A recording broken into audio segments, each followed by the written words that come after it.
1 Samuel 16, Daud diurapi menjadi raja.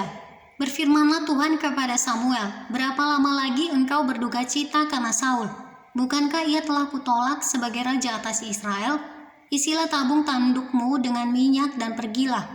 Aku mengutus engkau pada Isai, orang Betlehem itu, sebab di antara anak-anaknya telah kupilih seorang raja bagiku. Tetapi Samuel berkata, bagaimana mungkin aku pergi? Jika Saul mendengarnya, ia akan membunuh aku.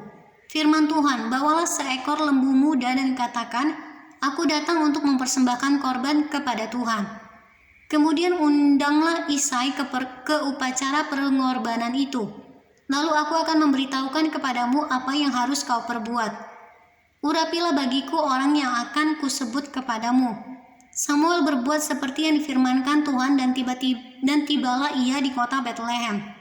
Para tua-tua di kota itu datang mendapatkannya dengan gemetar dan berkata, adakah kedatanganmu ini membawa selamat?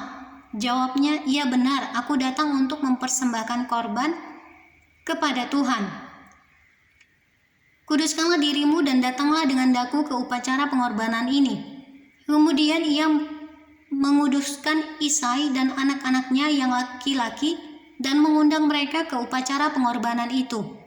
Ketika mereka itu masuk dan Samuel melihat Eliab, lalu pikirnya, sungguh di hadapan Tuhan sekarang berdiri yang diurapinya.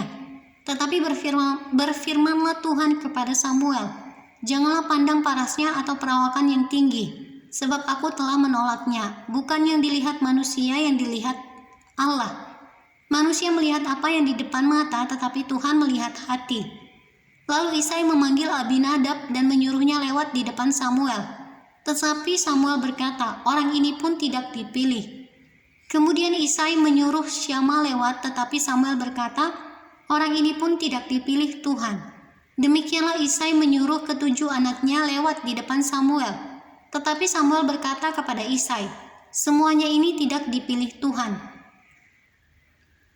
Lalu Samuel berkata kepada Isai, inikah anakmu semuanya? Jawabnya, masih tinggal yang bungsu, tetapi sedang menggembalakan kambing domba.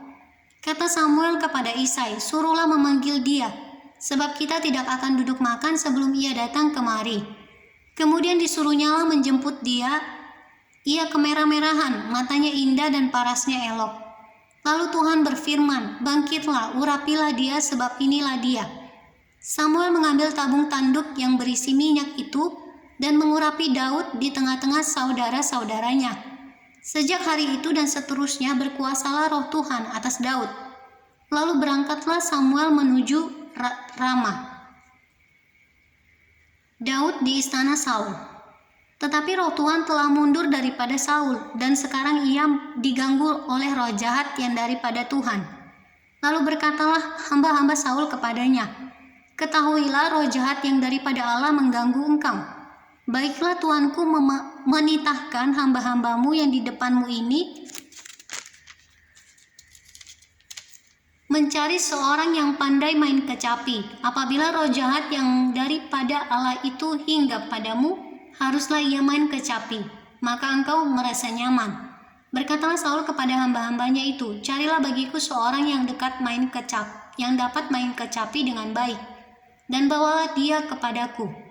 Lalu jawab salah seorang hamba itu, katanya, sesungguhnya aku telah melihat salah seorang anak laki-laki Isai, orang Betlehem itu, yang pandai main kecapi. Ia seorang pahlawan yang gagah perkasa, seorang prajurit yang pandai bicara, elok perawakannya, dan Tuhan menyertai dia. Kemudian Saul mengirim suruhan kepada Isai dengan pesan, suruhlah kepadaku anakmu Daud yang ada pada kambing domba itu. Lalu Isai mengambil seekor keledai yang dimuati roti, sekirbat anggur, dan seekor anak kambing. Maka dikirimnyalah itu kepada Saul dengan perantaraan Daud anaknya. Demikianlah Daud sampai kepada Saul dan menjadi pelayannya. Saul sangat mengasihinya dan ia menjadi pembawa senjatanya. Sebab itu Saul menyuruh orang kepada Isai mengatakan, biarkanlah Daud tetap menjadi pelayanku sebab aku suka kepadanya. Dan setiap kali apabila roh yang daripada Allah itu hinggap pada Saul, maka Daud mengambil kecapi dan memainkannya. Saul merasa lega dan nyaman, dan roh yang jahat itu undur daripadanya.